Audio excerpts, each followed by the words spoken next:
A real Heisman moment with an actual Heisman frontrunner, finally. Is the ACC going to mess around and miss the college football playoff? And what do we make of a wedding proposal right in the middle of the game with the head coach getting himself involved? This is the College GameDay Podcast.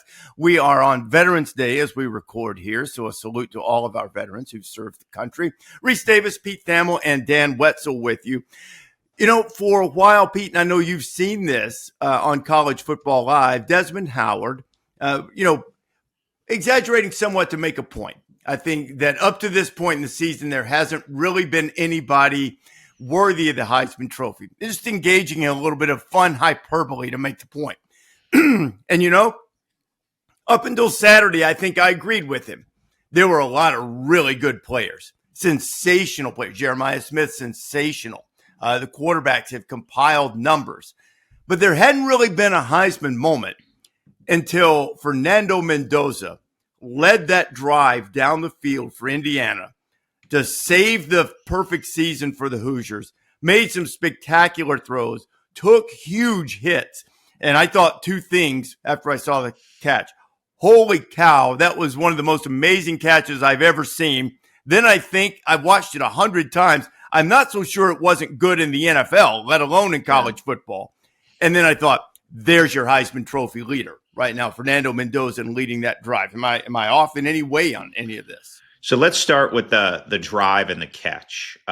Forgotten in the drive is they were 2nd and 17 because they got sacked. Like if you're doing a First 2 minute, play. if you're doing a 2 minute drive with no timeouts, the single worst thing that can happen to you in the first play is a sack, right? So they came back from that. Sig after the game was a little dizzy. He said it was 2nd and 30, but I forgive his hyperbole is forgiven because of that. So if you happen to be in the Dallas-Fort Worth airport and heard two people screaming in the TGI Fridays, that was me and Jeff Sims. Oh my God, he caught it! Like it was, yes, it was loud, visceral reaction. And we both had in one ear on our phones because it was, the restaurant. We had Gus, so we screamed, and then Gus is a little bit delayed on the YouTube TV on our phones while we're watching the bar. And then Gus screams, and then we scream again. It was a fantastic moment. It was definitely a Heisman moment. But I'm just going to push back right away, Rece. Here, it was Heisman. Like I don't know if I'm going to call him the front runner. He was not good the rest of the game. He was just okay the rest of the game. Heismans are built, especially in races like this, in my judgment, on moments. Yes, absolutely. That's what I'm saying. I will give him moments. I will give him the moment, but in this day, like I would still have Julian Saint ahead of him. Like I'm not going to discount Julian Saint's body of work because they haven't played any close games, so he wasn't able to have a moment. I mean, agreed, but he's going to need to have one. Yeah, that's fair. Now, maybe his compilation will ultimately, maybe his compilation of numbers ultimately, especially if they beat Michigan, will carry the day. Mm-hmm. But I'm saying that I don't know, maybe it's Dan the way I think about the Heisman Trophy. When I think about the Heisman Trophy, I think about Tony Dorsett, flashy runs. I think about Desmond Howard making the catch. Think about Doug Flutie making the pass. And I think about Cam Newton, running through LSU. You have these moments that sort of stamp, or Johnny Manziel's play against Alabama sort of stamps and validates, a season and sort of brings that candidate to the consciousness of the voters in a different kind of way than other just winning games and putting together a good season. Am I off? No, you're not off. I think Pete knows this, but this is why you're completely right, and this is how you win the Heisman Trophy. This is why the Heisman Trophy pains me. Great. Doug Flutie threw the ball and got a miracle catch. Now, I'm not saying Doug Flutie deserved to win the Heisman. Didn't Bo Jackson play in that year? I don't know. Yes, he won it the next year. Who cares about a moment? A moment. It was Omar Cooper Jr.'s moment. The ball was overthrown. I would say the ball was perfectly thrown for the situation. Well, it was also about to get slaughtered because by it was DNs. I mean, it was completed. Okay, it was completed for a touchdown by the precise. Only he could catch it, and only he could tap his toe. Right. Yeah. He's 19 for 30 in the game. He has one touchdown. That one. He has an interception. He took that sack. Fernando Mendoza is tremendous, and if he wins the Heisman Trophy, bless. I am completely agnostic when it comes to the Heisman Trophy because it becomes this weird. Julian's saying, yeah, he's completing 80% of his passes. He's Carnell Tate and Jeremiah Smith. Yeah. So Jeremiah Smith. I'm sorry. How the heck did I forget him? Who's the one they're promoting for the Heisman?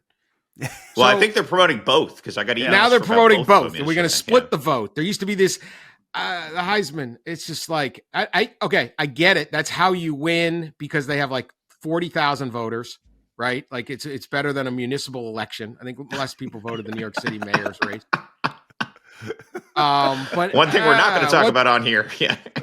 We'll stay. Why not, Pete? Have some guts. Let's go. Let's juice this up. No, I don't. I'm agnostic on that one also. I don't care. Okay. When we're down to attributed to Rick Pitino on Saturday regarding that too, by the way. Oh, really? It was a fake. It was a complete fake. Never mind. Okay. We'll stay out of that. I will stay out of that. Yeah. I'm just saying, I don't know. All right. The whole Heisman moment thing, you are 100% right, Rece. I'm not like it clarifies things you see because stats don't do it either. Okay. There are certain plays where you watch someone play and you go, that guy's great. Johnny Manziel on that play where he darted around against Alabama, it was like whatever, like an 18-yard touchdown pass. That was that was not like a slant to Jeremiah Smith, then he runs 18 yards into the end zone. That was what the heck, they're dead.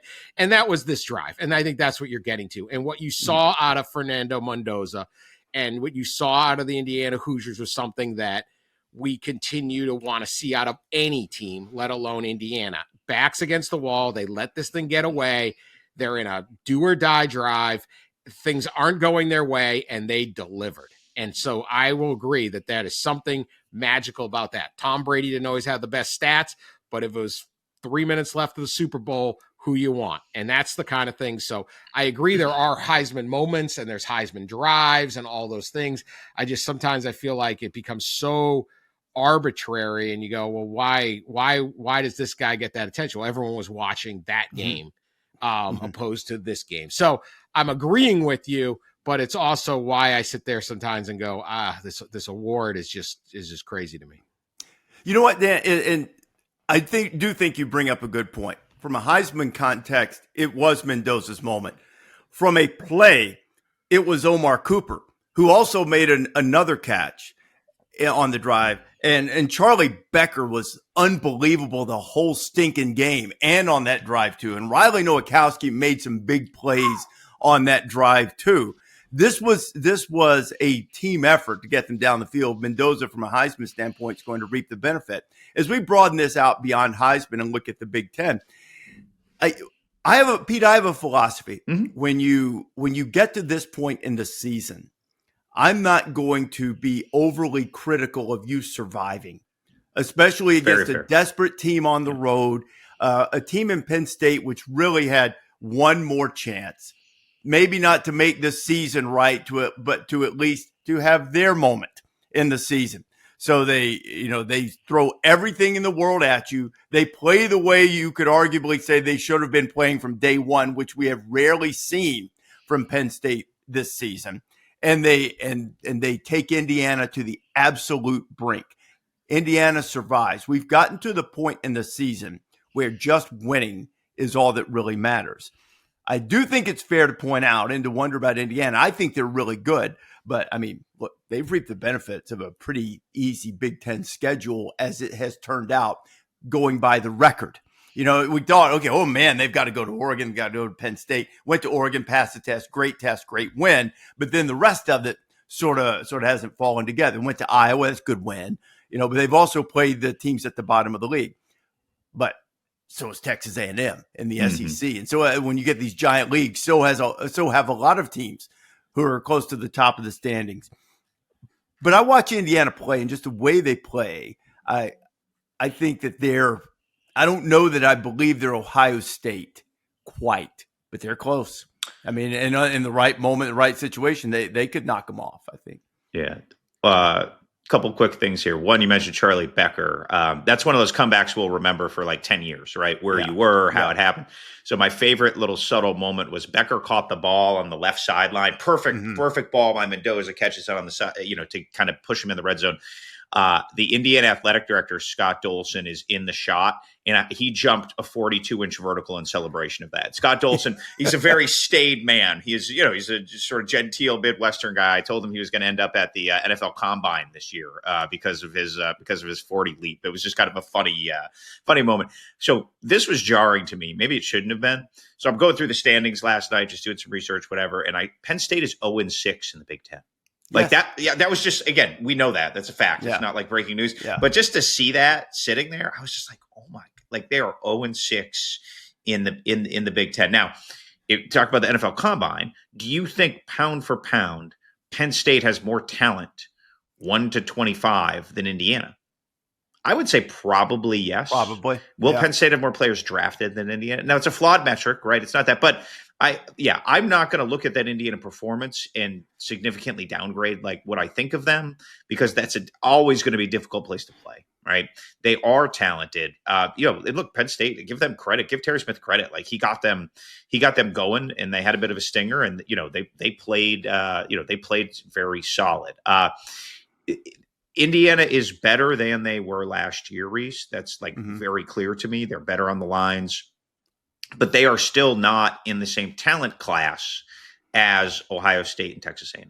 They're just not. And that's a salute to Sig and those guys for maximizing them. I've called them the last 2 years efficiency monsters. They don't hurt themselves. They are crisp. They are efficient. They execute. They know what they want to do. They have tight, refined schemes.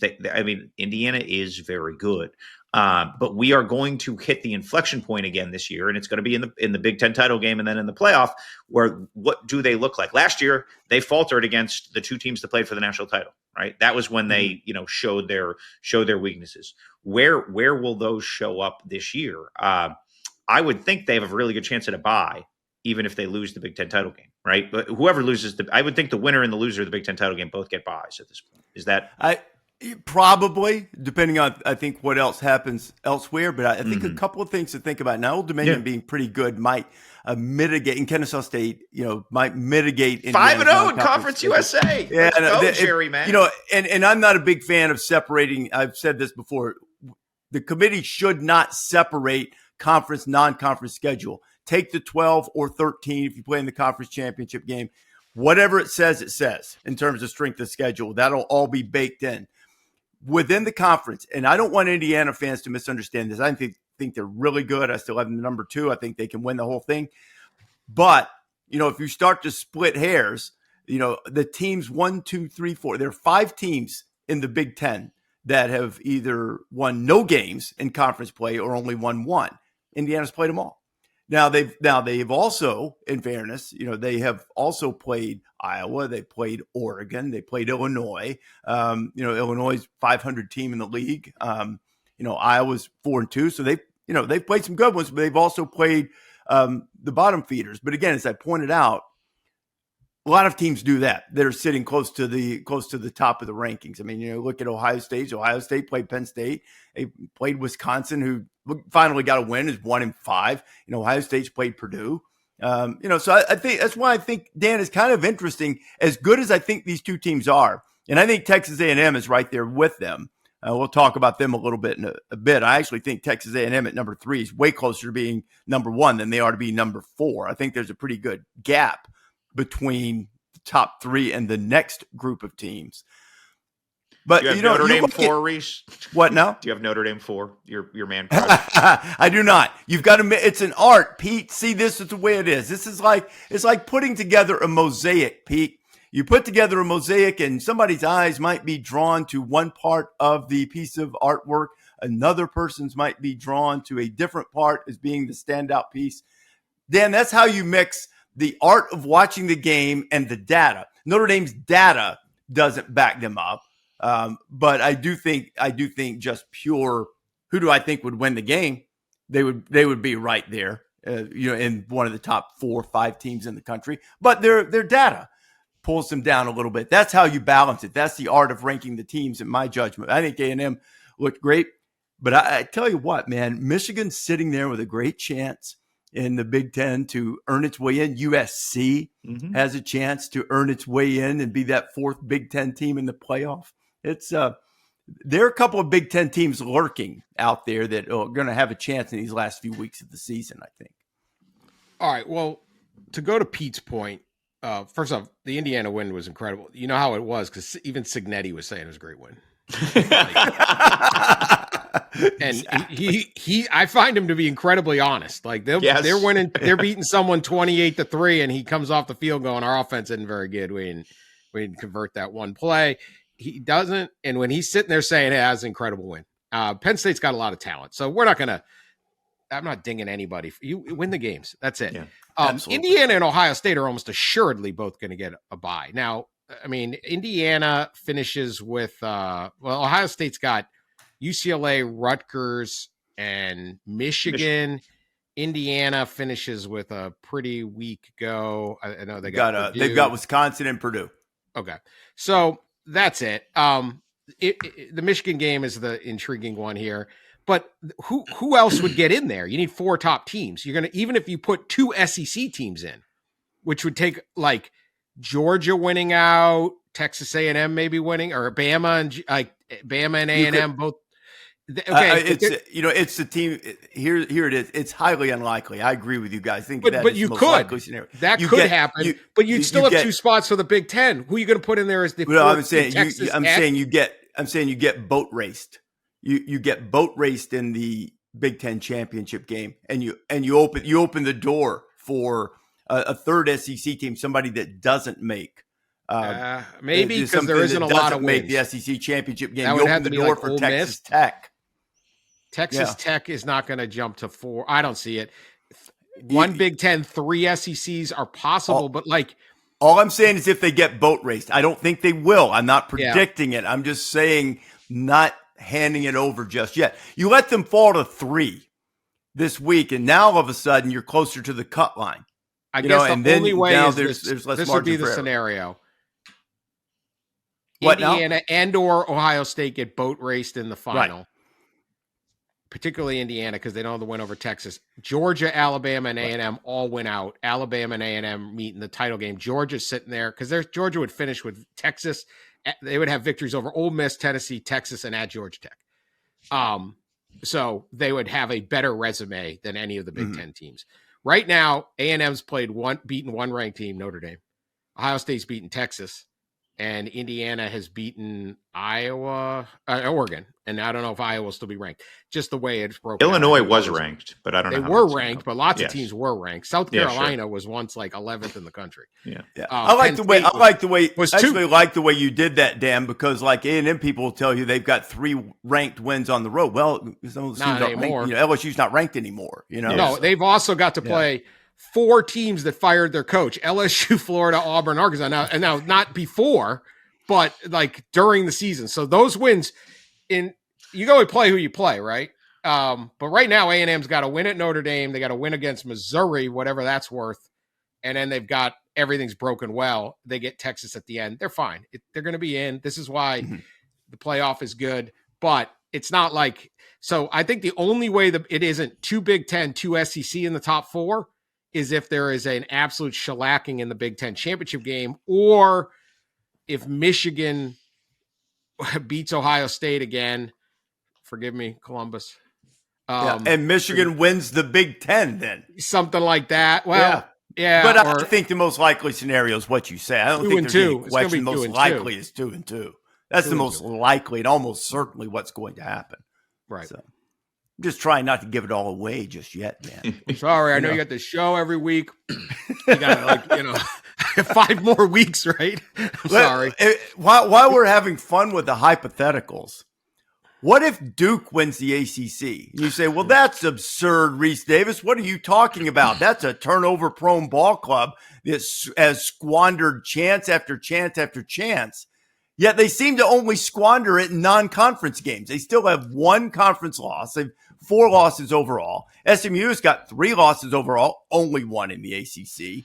Then you had Virginia step on a rake, hit themselves in the face. Finally, Virginia showed great ability to step on rakes and then dodge and not get their nose broken until finally this week against Wake Forest. Louisville, it's almost, you almost predict it at some point now. They're going to beat somebody, going to lose to somebody.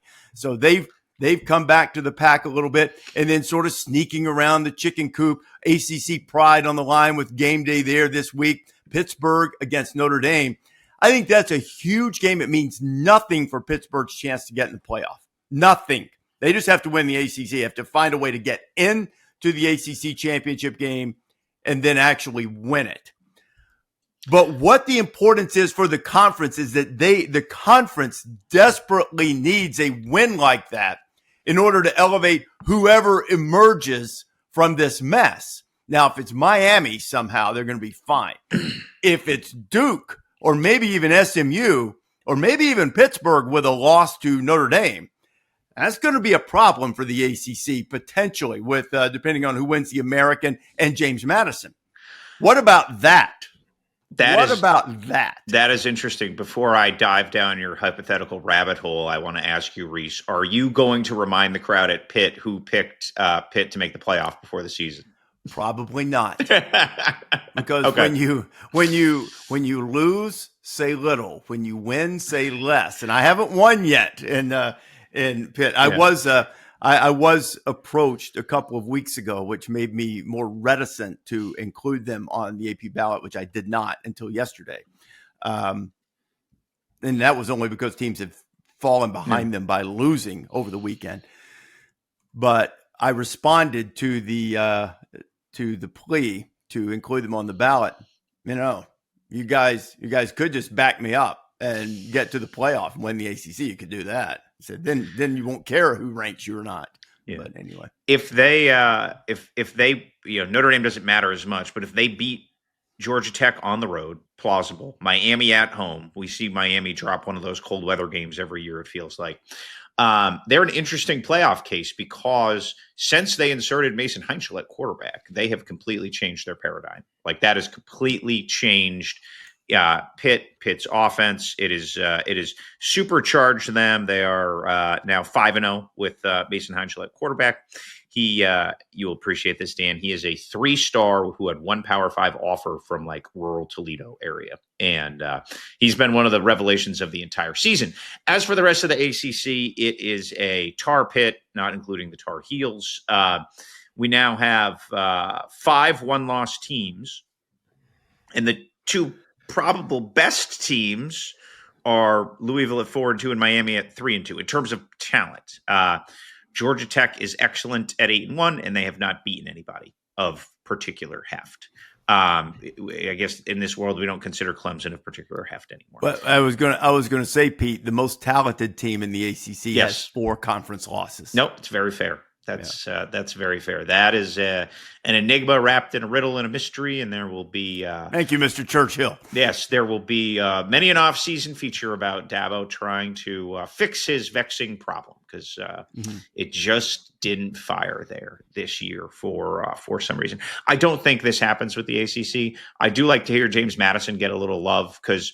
If you think about why Indiana is so good, it's because Sig took the core of his coaching staff and roster to Indiana. And these group of 5 teams, man, they get plundered every year. There's no other way to say it. They just get absolutely pillaged every year. They are the minor leagues. They have, 50, 60 new players on their roster. So it takes a ton of skill to go find new pieces, evaluate them, get them to play together.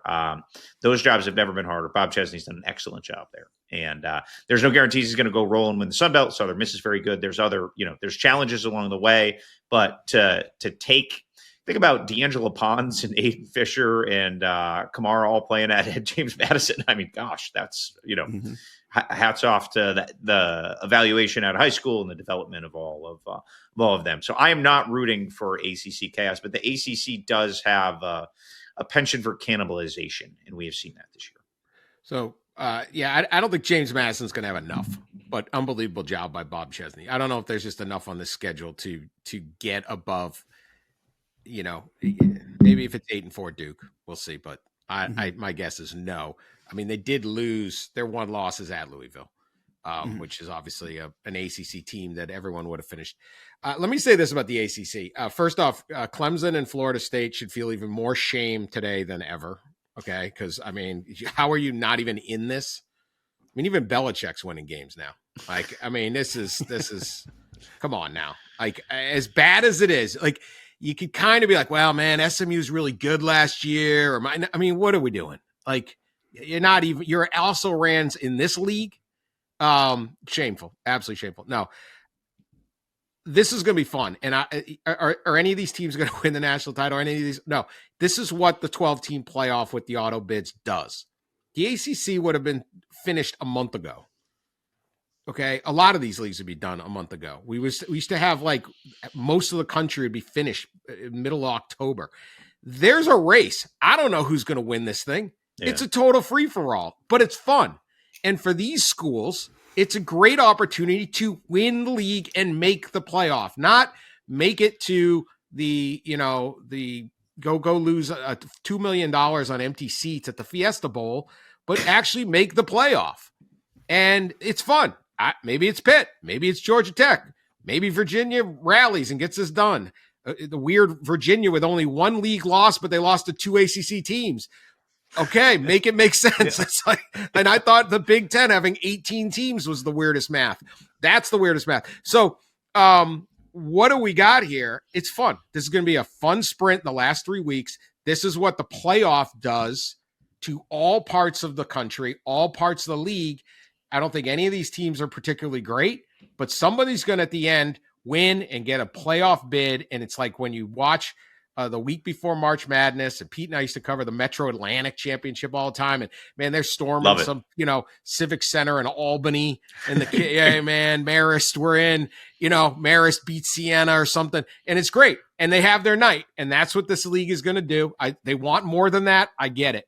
But on a year where otherwise the league would have been finished weeks ago, we have a fun race the rest of the way. I don't know who's going to win it. It's total chaos.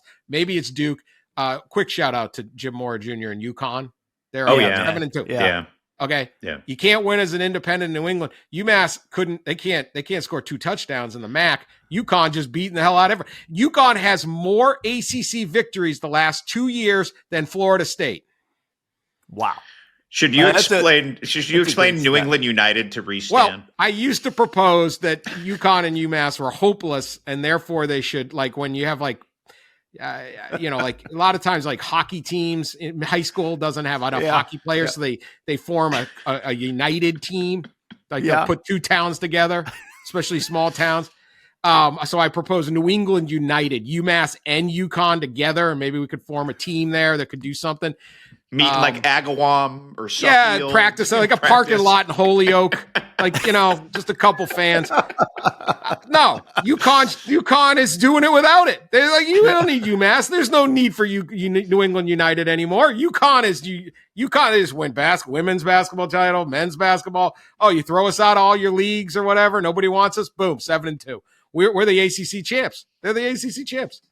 There are a couple of things. First of all, I was listening to the end of that game driving home. Okay.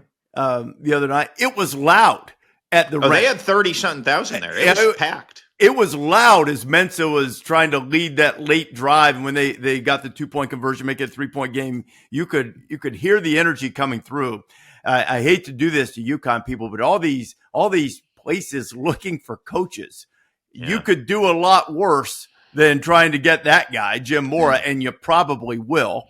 And then back to the ACC for a second. How about our guys at NC State? We used to on College Football Final with Mark May and Lou Holtz, and actually want to send best wishes out to Lou right now. He's recovering from some things. Hope he's getting better. We would spin the ACC Wheel of Destiny every week. And the thesis being, you don't know who's going to win. Probably just wherever the wheel stops, like Wheel of Fortune. NC State is 2-3 in the league, 5-4 overall. You mentioned the win they have over Virginia, who's one of the contenders, and the only loss Georgia Tech has all season. They got hammered at NC State. I mean, the Wheel of Destiny is back and better than ever, as they say. Were you guys? I had a 2-box up. This is why I love college football. So it's Saturday night, flipping around. The Wake at Virginia and Cal at Louisville game both ended within like 2 minutes of each other. It was great. And there I am. Like, who would have told you that those games would be on ESPN and ESPN2 at the same time? Clemson and Florida State are playing on the ACC network, and I'm not even watching it. And I have these 2 games up, and they're both fantastic finishes. Stunning results. And that's to what Dan spoke to earlier. That is modern college football right now. And that's what makes it great, that there is a high stakes game in Charlottesville going down to the final minute. Cal has the Big Onions play call. I saw old friend Brian Harsin get pretty fired up when they scored the touchdown there to win and just kind of storm the castle at Louisville. I was like, this is awesome. There's so many different games that are energized from this playoff, and it'll be interesting to see who wins that the ACC rev share cut-ups this year. I wish that we had. While that was like the league was teetering, right? They had this dream of 2 bids, and that was the 20-minute. And the ACC is very innovative with their command center cam. Mm-hmm. See, this is a command center Those cam. are great. Love it. I want the command center cam right into Jim Phillips' office as that was going down. He's in the fetal position. Yeah. Yes, just going, oh gosh. Like the ACC is great for replays. Cannibalizing itself and suing each other and then losing all their games. It's a fantastic league. Fantastic. And having Ludacris play at noon. Like, that's it. This is the ACC like highlight season highlight reel is going to be fantastic. The social media is just going to have a great time with it. The first drive at Chapel Hill, we were there for that, Reese. Oh, that was man. the highlight of the season. You called it. It was brilliant. Oh, man. Freddie Kitchens had it all dialed up, had him. Hey, they're winning. Yeah. If they had gotten those 2 close losses, he's like got like 6 wins. Yeah, you know what? They're winning. Dan, that's a great point for all the grief he took, and they earned it. They earned some of it, or a lot of it, the way they played. But you hold on. You get 1 more inch against Virginia. You hold on to the ball going into the end zone against Cal. This is not really one of the traditional fan woulda, shoulda, coulda things. This is like, no. They had the play, and they didn't secure the football, or they didn't get the 1 more inch, to get it in against Virginia and win the game. But they've improved. They're playing much better. The other question I have, if Big 12, we were there for Texas Tech, BYU, just a tremendous atmosphere in Lubbock for the game. I think BYU is really good too, but they got overwhelmed. And Bear Bachmeier looked like a freshman. I think those 2 teams likely are still going to make the playoff. I think the real question is whether the things fall right, whether Notre Dame gets clipped, whether, if you get the potential 5th SEC team out of the way, Texas and Oklahoma, do they get 3? Could the Big 12 somehow sneak in and get the last remaining at-large bid at the end? So to your point earlier about all of these teams still being alive, I mean, you still have a team like Utah that, sitting there, okay, we lost to these other 2 teams. One of them close, one of them wasn't. But, we lost to these 2 teams, and now, those are our only 2 losses. Had some good wins along the way. More cannibalization, which we've seen. Maybe the Big 12 winds up with 3. Everything's got to fall right. Look, the aggregators, Pete, are probably going to say, Rece Davis says Indiana doesn't get a bye. Rece Davis says Big 12 is getting 3. Not saying that. I'm making the big picture statement that even this deep in the season, there's so much that's undecided. And some of these margins are going to be really, really slim on selection day to try to determine, who gets to bye and who gets into the field. And the Big 12 has acquitted itself well. And I think Texas Tech has to improve. I think the stat is still right. No one has kicked more field goals in the red zone than Texas Tech. They've got to stop doing that. They've got to get better there. But that defensive front and that defense, you're going to tell me they can't turn a game upside down and beat anybody in the country? I think they can. I think they're really good. Yeah, let's spend a minute on Tech, Reese. I thought that was the best game day atmosphere that we had this year. I'd have to go back and think about it more, but really good. Yeah. It was really good. How many tortillas? How many tortillas got thrown at you? Got a couple. Got one on the demo field that made it. That was it? Made Okay. it there. All right. I saw them pretty throwing good. it during the kick.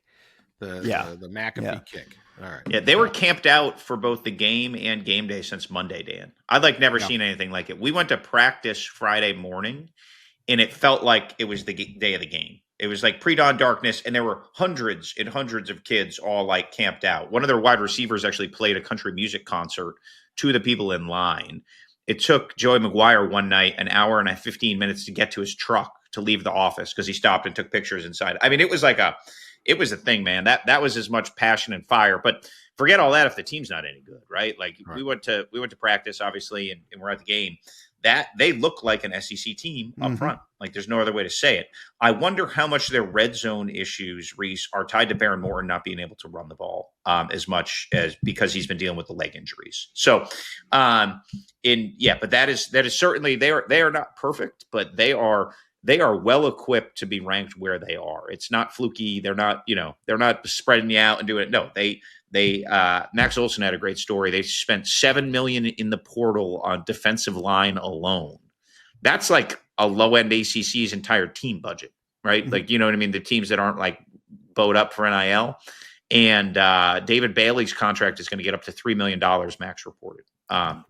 What a great story that was, too, about how Bailey was not really returning their calls. And like, look, man, we're trying to make you an offer of a lifetime here, at least in terms of college football. Oh, yeah. Nope. It was, he did a great job telling the tale. And, there was old Cody Campbell sitting quietly behind the set. I kind of laughed. I was like, you wrought all this, Cody.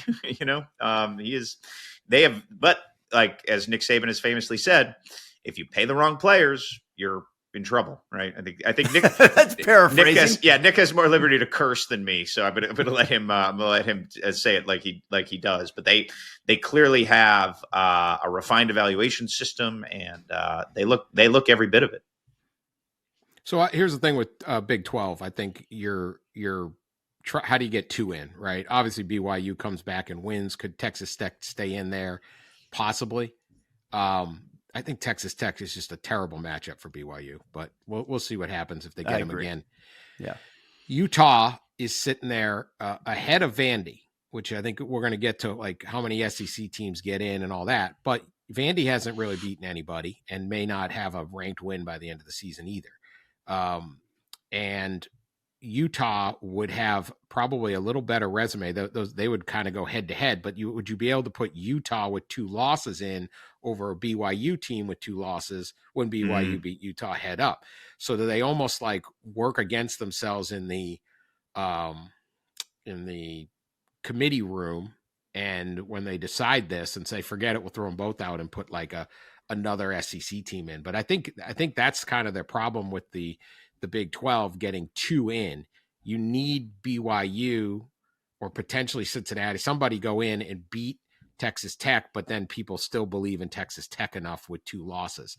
But then you'd be going up against a whole slew of Big 10 and SEC teams that have 2 losses, and you're going to have to win that argument. Now, there's arguments to be had because, like, the Big 10, I think that Oregon win at Iowa was really big for Oregon because they were not guaranteed anything despite their lofty ranking. They still have to play USC. USC still has to play Iowa and Oregon. Like Michigan still's got this like Ohio State path to get in. But I don't think anyone looks at them and says there's a playoff team, but they have a path. So there's a lot that could happen where the Big Ten could absolutely cannibalize itself out, and basically Oregon wins out. It might be a 3-bid league, and then there's another spot. And you have all of these SEC teams. There's really 6 right now. Texas and Oklahoma can totally win out and make it. I don't really like Vandy's case regardless, but 5 from the SEC is not too much. There's ways for a lot of teams to get in. There's ways this might sort out and just be pretty easy to figure out. There's a lot of football to be played. And I should hasten to point out, it is the mosaic. They're watching the tape. Much of this is going to depend, Dan, I totally agree with you. Much of it will depend on what the committee members think, particularly the 6 guys with either coaching, playing experience, or both, think of the teams.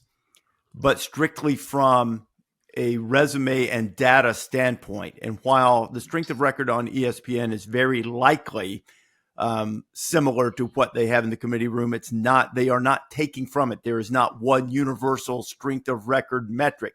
They have one they call record strength, which is new to them this year.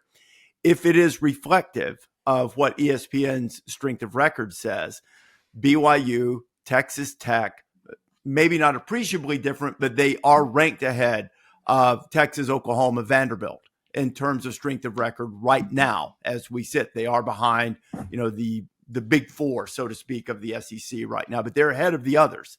And Utah is still top 20. And one thing they're doing too, and I talked to I'm not going to go too far nerding out because I'm not a data scientist by any stretch of the imagination, but I talked to one this week who has some real intimate knowledge of the way this process was put together and how they evaluate. What the committee is doing is they are, they're, instead of just taking the average and looking at the number, it's a question I've asked many times. Is there really a difference between having the number 10 strength of record and having the number 19 strength of record? Is that a real difference? And it's something they've addressed based on standard deviation from the mean, statistical nerd term, but they've used that to put these teams into tiers. So what's going to happen in some cases, they're doing this for both record strength and strength of schedule, is my understanding, is that if you are in the same tier, I just mentioned that Texas Tech and BYU are ahead of the SEC teams, but they're also high. It is highly likely, if not probable, they're in the same tier. So just because one ranks 8 and one ranks 12 won't necessarily carry the day. But if someone ranks 12 and someone ranks just outside that tier in the next one, that is going to, it may not carry the day, but it is going to be more important in the room. There is going to say, okay, this one piece of data that we're looking at least in this case, favors the team in tier 1 as opposed to the team in tier 2. So my point is, it's probably going to come down to the tape and come down to the football judgment and come down to the traditional things of the big wins. But if you go strictly by the number and where they rank, the Big 12 teams are right there. They're right in the mix to be evaluated for 2 or 3 bids, depending on how the rest of the season and country play out. I hate going down to the tape. I just can't. It's like my Why? I think that's why you have a committee. If you don't, you need the full formula and data, and whatever it spits out, it spits out. If not, you have to let those guys with football judgment evaluate. Why not? Why do you not like that? Because the people with football judgment had Texas and Penn State 1 and 2 this year. I mean, no, they didn't. No, to be fair, no, they didn't. Because they didn't start until now. First off, I'd wait till the end to do this thing. It'll probably come down to you picking between 2 teams. So I really don't care. By the time this sorts out, look, like I said, if Oklahoma wins out, that means they beat Alabama at Alabama. They're gonna have wins over Michigan at Alabama and Tennessee. They're gonna get in. If Texas wins out, no question, they're gonna beat Georgia and A&M still, and they're gonna have like a good loss and a bad loss, and that's it. Like they're gonna get in. So there's all of that.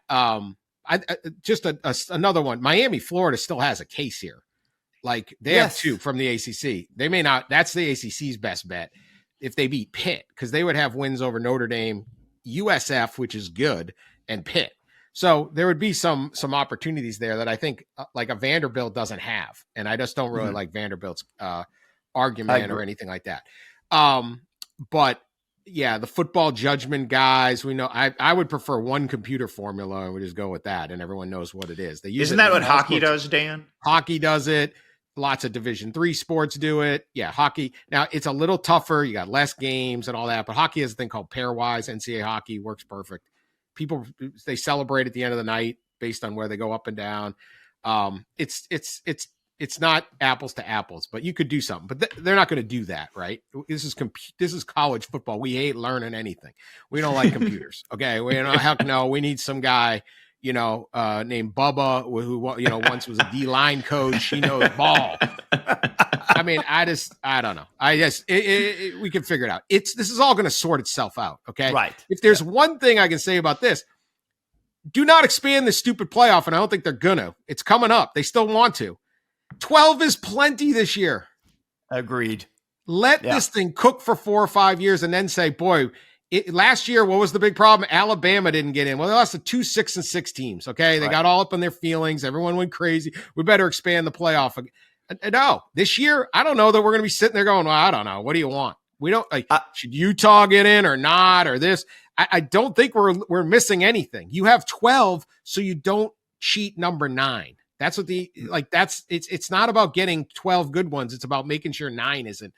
We've got it. 12 is a great number. We do not need to expand this playoff. Certainly not based on what we're looking at this year, where we're already going, wait, who's getting in? What? No, we have teams that have not beaten anyone that are going to be on the cusp of this without a single rank win. So I totally agree, Dan. You're 100% right. Last year, I didn't find any merit in any of the cases for any team that was left out. Actually, the team that was overlooked last year that had as good a case as any of them was BYU. Yeah, BYU. They probably didn't get evaluated the same way. The other teams had done disqualifying things. And Pete's heard me use this phrase.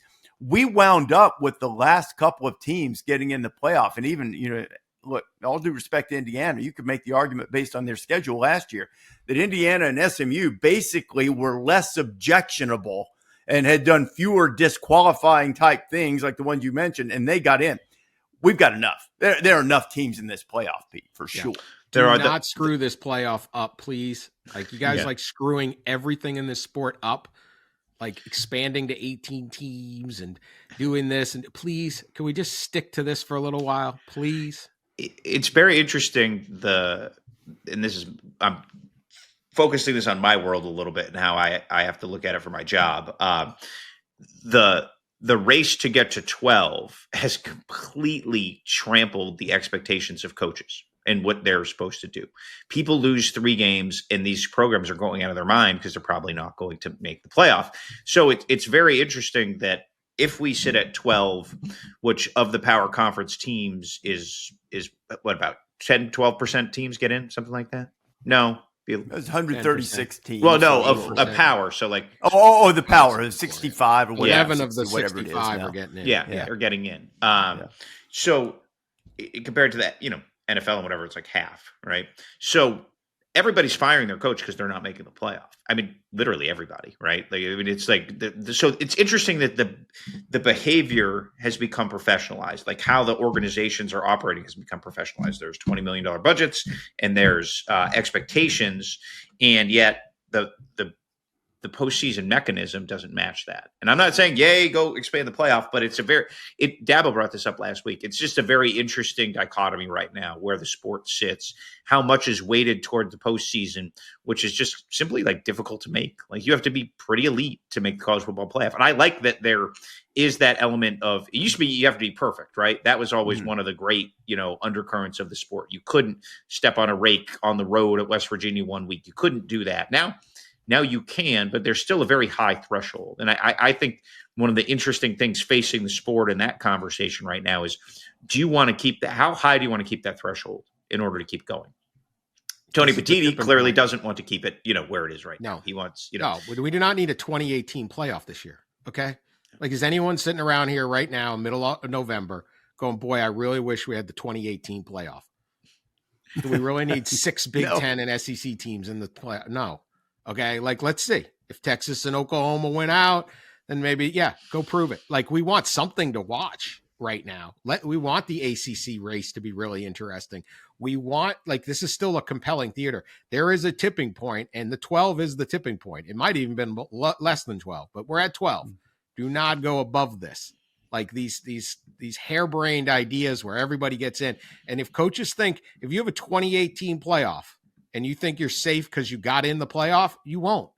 Mm-hmm. Professional basketball, hockey, football, they get fired making the playoffs because no one appreciates, oh, great, you made the playoff, right? Mm-hmm. The NBA has the play-in round now, right? It's almost impossible not to make it. And so, you get fired in the second, you go second round, third, whatever. You get fired then. So that's not going to be, everyone listens to the coaches and everyone's looking for a little, maybe another dollar or two. This tipping point is really important right now. And you can think back to whatever this is, November 10th, right? And say, is anybody wish that we had the Tony Petitti 2018 team playoff plan right Nope. now. I can't imagine anyone other than if you are personally cashing a check off of college football. I have heard no fans sit there and say, man, I really wish Iowa still had a shot. Except Iowa they fans. still have a shot, I guess. Yeah, they still, Yeah. maybe, Sure. maybe they like, do. These are meaningful games, and we've gotten to this point. We're paring it down some, but there's still a lot of meaningful games to go. I mean, the entire thing that I hope that as they do this, and I fall into this too, because you think about a lifetime of conditioning of counting losses, and losses should matter. Number of losses should matter against your schedule. But there has to be some way, whether it's formula, whether it's the people in the room with the football judgment being brave enough. Just because you're in the SEC, if you lost 3 games, doesn't mean that you're better than all the 2-loss Big 12 teams. But it also doesn't automatically mean you're worse. Doesn't mean you're automatically behind them. And that's what I want from the committee if we're going to have some football judgment. And also you can look at the data, and a lot of these models don't do that. Now, a lot of the strength of record strength models are weighed heavily toward having fewer losses. And I know there's some merit in that.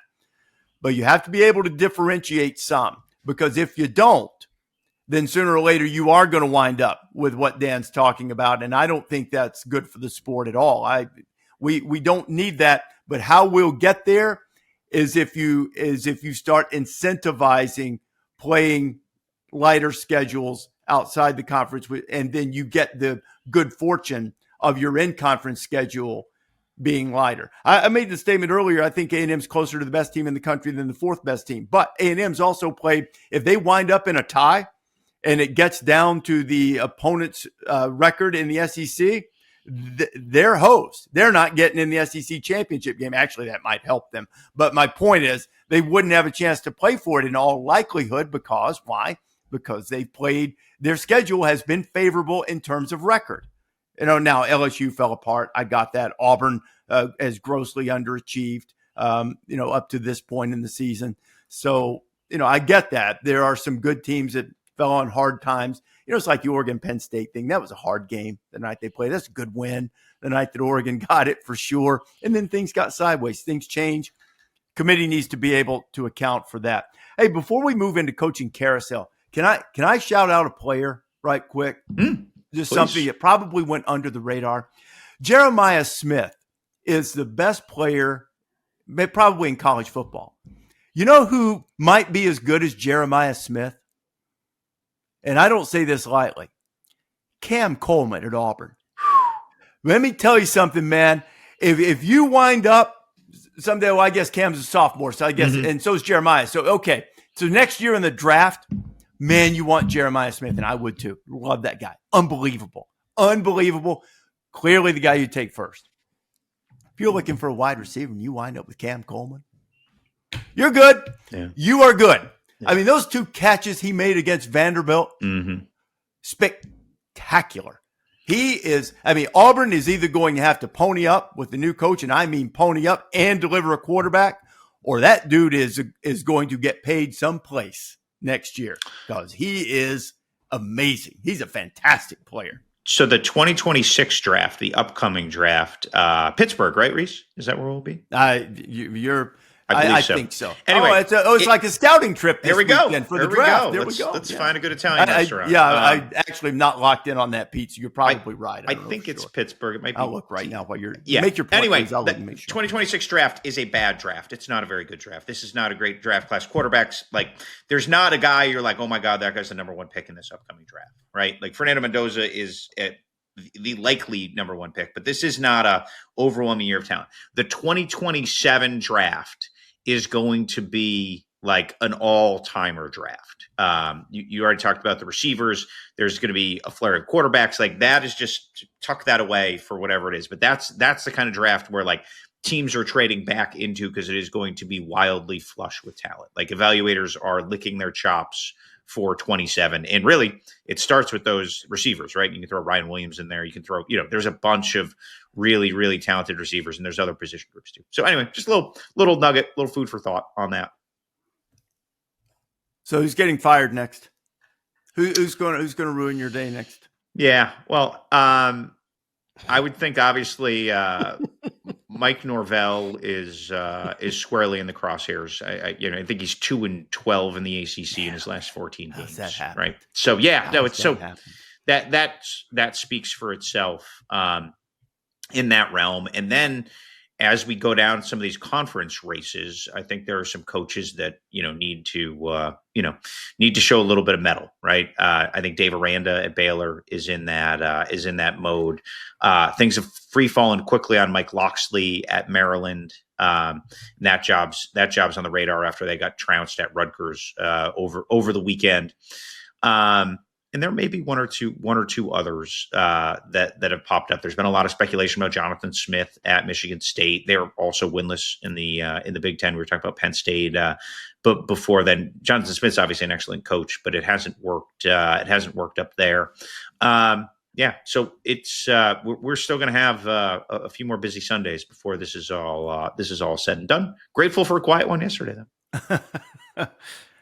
Who's going to be the first to hire somebody? Virginia Tech, or are they still? I know what they're trying to do. Are they going to have to wait for a while? Yeah. So everyone knows what they're trying to do. That's like the worst kept secret in the coaching carousel. I caught a little bit of flack from our friends on the Game Day set because I didn't give a straight answer to this question. So I think you're trying to give me a reboot. I think whoever hires someone first will come from the second tier group of Arkansas, Virginia Tech, UCLA. They have been most aggressive in going out and trying to seek somebody. Nobody has been hired yet, but I do feel like those conversations the next 7 to 10 days at places like that, Oklahoma State is right in there too, are going to begin in earnest. And I think that's where you're going to see that pool of top G5 candidates really have to make some difficult decisions, whether it's Eric Morris at North Texas, Bob Chesney is obviously hot at James Madison.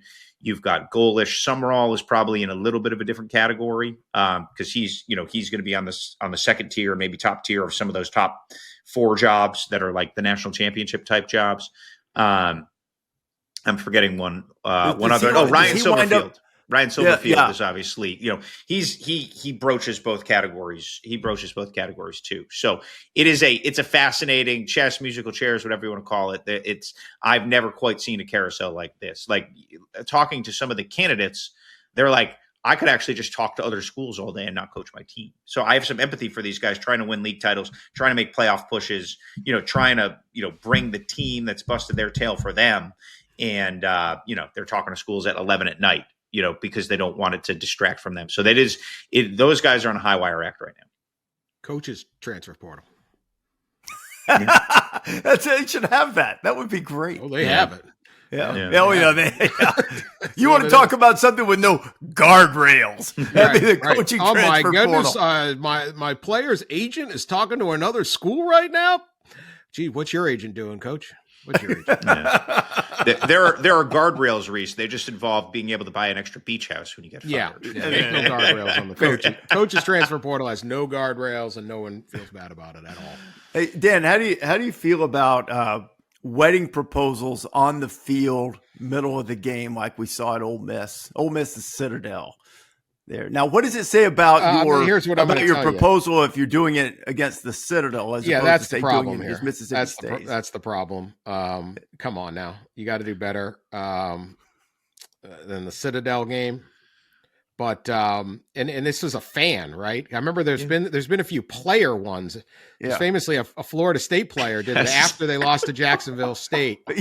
Yeah, I saw that. He did it, but he had the family there. Like they had the photographer. He had to propose, and I think our old podcast we helped raise gifts for his their you wedding, put the registry out. The registry, we helped the registry. There was a toaster involved. There was a pancake maker. I believe in the sanctity of marriage, but after that, have we checked in to see how they're doing? They were doing well, yeah. Well, we gave them all the gifts. We helped out some of our guys.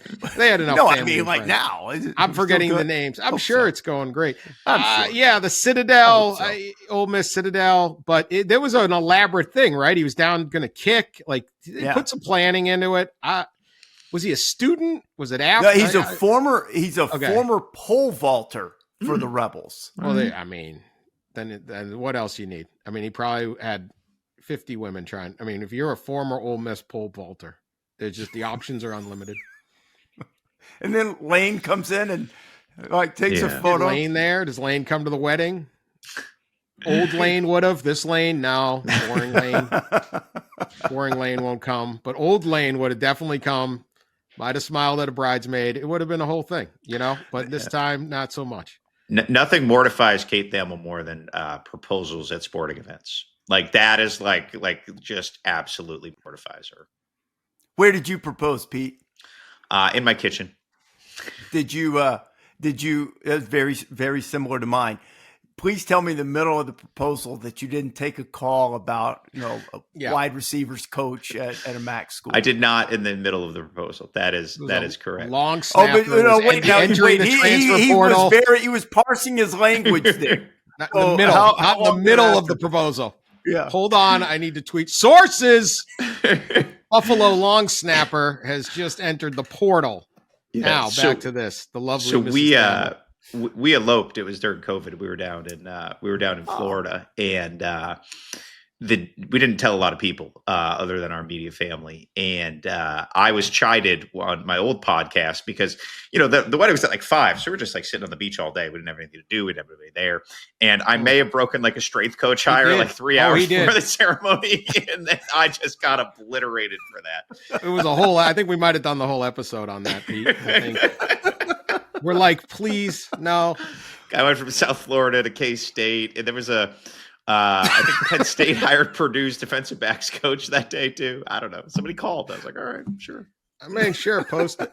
Yeah. Sources. I mean, and the sources are like some of those, they were like, Pete breaks out the big stories, right? But sometimes not so big. You're like, the source is either the guy or his mom. Like, no one else cares. No one else cares. Dan, earlier this season, I had someone call me with a piece of news that he thought I would want for the show, and he was correct. But before he would tell me the news, he said, look, I've got this, and I'm only giving it to you. You have to promise me and swear to me on our long relationship that you won't tell Pete.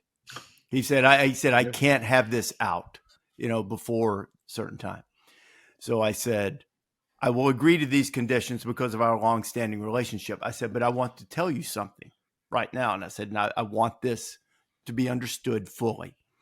I said, when this piece of news is reported in full on College Game Day Saturday morning, I said, don't sit there and watch it and say, my longtime associate and comrade Rece Davis is a liar. He told his friend Pete Thamel about this. He tipped him off. He gave him wink and a nod. I said, don't say that because it's not true. I said, Pete will find out. I said, you may think you can hide it. I said, if this person knows himself that he's not going to play, if he's thought he's not going to play, Pete's going to find out. I said, if he's told his mom, Pete will find out. If anybody else in the whole organization knows what you're telling me, he's going to find out. Guess what happened? Didn't John Mateer say he was going to play when he told someone at a Chipotle? Chipotle, yes, Chipotle, right? I mean, they can't hide anything there. No, Pete's going to find it. Pete knows better than me when we're breaking news. But sometimes Pete and I are talking. I'm like, well, we got to move on. We can't play defense on breaking news. That's the problem. It's not. Sometimes you can, but you got to really count on a guy.